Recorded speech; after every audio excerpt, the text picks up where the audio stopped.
Good day. In this video, I'd like to draw your attention to an important type of story you should think twice before sharing during job interviews. And basically what I'm referring to are events that you're having a hard time getting over with, both professional but also personal ones. For example, I know that some people fail a startup, including myself.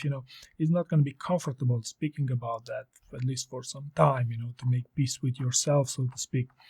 Or maybe, you've been through some conflicts at work. Maybe you didn't like your boss, maybe it was some backstabbing, or maybe you got fired because of a mistake you did. So these sorts of events that you are not fully ready to talk about in job interviews, or for example, if you've been through personal events such as divorce, I don't think it would ever be a good idea to speak about divorce in job interviews, but it does happen for people I talk to have events that they are having a hard time getting over with, either because they're too recent, either because they were too significant. They don't feel ready speaking about them. And the reason why, why it would make extra sense to intentionally avoid this is because sometimes the formulations of these interview questions can be quite counterintuitive and might, set you a trap, so to speak, right? For example, what's your worst professional regret? Okay, some people might think of their worst professional regret as their capital mistake they did in the last role that make them to get fired, whereas that's not the best type of examples you'd like to share in a job interview, right? Or for example, tell me about a recent conflict.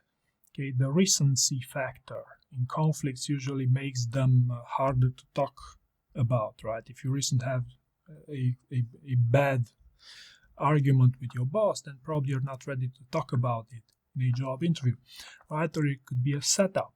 Some interviewers like to open up candidates. They ask you a question you'll enjoy answering, what makes you smile, a positive type of question. Then, okay, have you had any major shortcomings as of recently?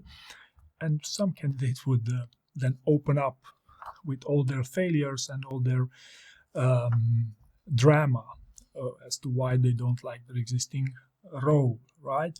But it's also possible that simply you will not have a choice. You won't be able to speak about another conflict simply because that simple conflict is one you cannot get over with, right? So it could be as simple as that. So that's why it's a good idea that you prepare for these things in advance. Okay, now how can you prepare for such events in advance of stories that you cannot get over? Well, while building your story bank, you usually want to think about what are the most notable experiences from your professional career, and chances are this will come up, some conflict, some monumental mistakes, so to speak. And when you make some brain dumps of those stories, you'll realize on whether you can talk about them or not. And there's a process in your story bank building process that is called the trim down the fat, so to speak. So you would want to trim down the stories that you don't feel comfortable sharing, or stories that are low quality, low value, won't sell yourself on your strength in these job interviews. Some people realize they don't feel comfortable talking about these things during role play sessions.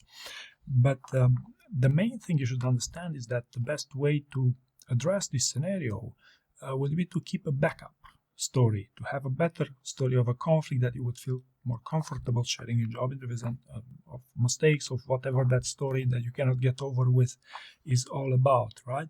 And during the job interviews, I just said, try to read a little bit between the lines, because the major danger here is that even though you're a well-intentioned candidate, the moment you're speaking about a story you cannot get over with, you'll sound negative and pessimistic, right? Which, might not come across in the same way as you think it would in these job interviews, right? So prepare some backups, try to read a little bit between the lines, don't open up this much in job interviews, but rather be more cautiously optimistic, right? So I hope you found this useful, and thank you very much for watching.